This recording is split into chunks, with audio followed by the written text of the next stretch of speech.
Жұрттың сөзі көңіліңді етіп балан,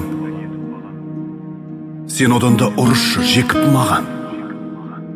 Шын ойыңды айтпасаң бүгіп қалып, бұрылып кетіп қаламын.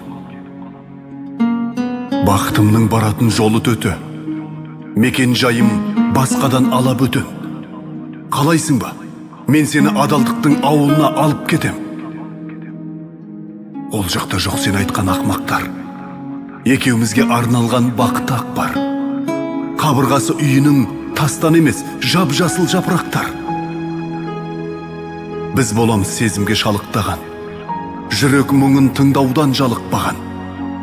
Шындық ата, адалдық ана ұнатса, жібермей алып қалам.